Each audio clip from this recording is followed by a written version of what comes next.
I did my cultural artifact on ScarFace. Now, the reason I chose this ScarFace is because I have a toy, which is limited edition, and my father saved it. Before we begin, let me read the back. Scarface is an unforgettable icon of money, power, and extravagance, with Al Capone's mesmerizing performance as Tony Montana, one of the most ruthless gangsters ever depicted on film.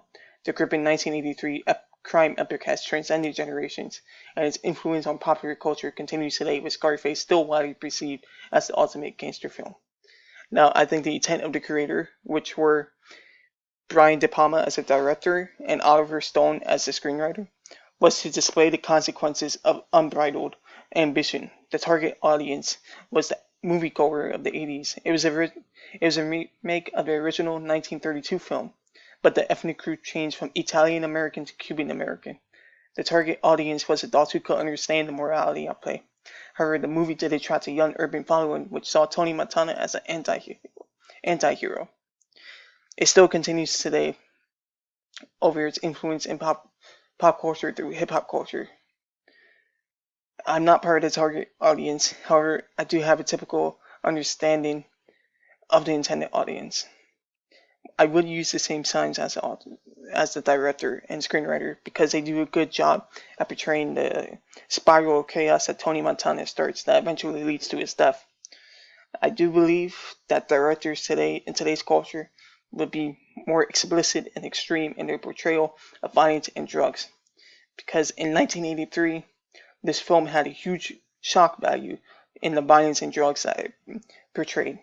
Now I'm going to go through some of the scenes in the film to explain the semiotic communication within the scene.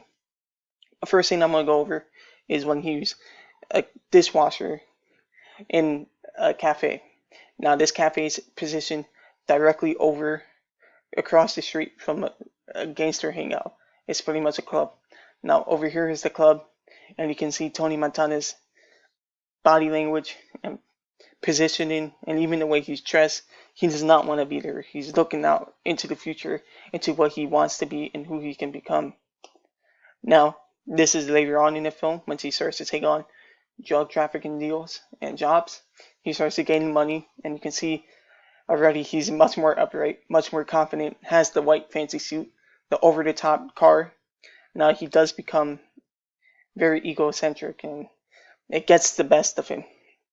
Now in this next scene, he's talking to the lover of his boss, and he's trying to swoon her, but she's just not taking it because Tony Montana comes from a lower class. So when he has this newfound wealth, he's trying to show it off as much as possible.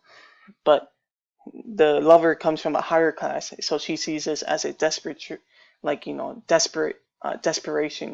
trying to swoon her. Now, the next scene is when the cognitive dissonance of the audience comes in, because this is one of the final scenes. Tony Montana is in behind the doors, and the Peruvians are literally climbing up to the top where Tony Montana is. He's on top of the criminal world right now, and they are literally climbing up to go assassinate him. Now you can see right here in the middle, the world is yours. That's what Tony Montana truly believed, that he could live out that motto, that the world could be his. But his ego got the best of him, and he thought he was invincible, but obviously he's not, and that's what the movie is trying to portray. Now this cognitive dissonance comes into play because the audience, they want to have all the wealth he has, but they do not want to do what he did to get that wealth. And you feel bad for him once he dies, and you feel bad for a bad man dying. So that's the cognitive dissonance in this movie. Now the mother is a voice of reason without the film, and tries to address and tell Tony Montana to relax. And this is how she's the voice of the audience. Now my reading is the dominant reading, that Tony Montana has hubris, and that's why he eventually has his downfall.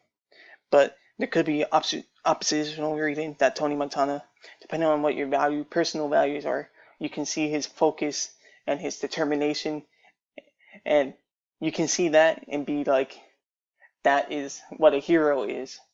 Or you can have a negotiated reading and call him an anti-hero. You can see that he's a bad man, but because he has that determination and focus that most people really have, that he does have some good in him. That concludes my presentation. Thank you for your time.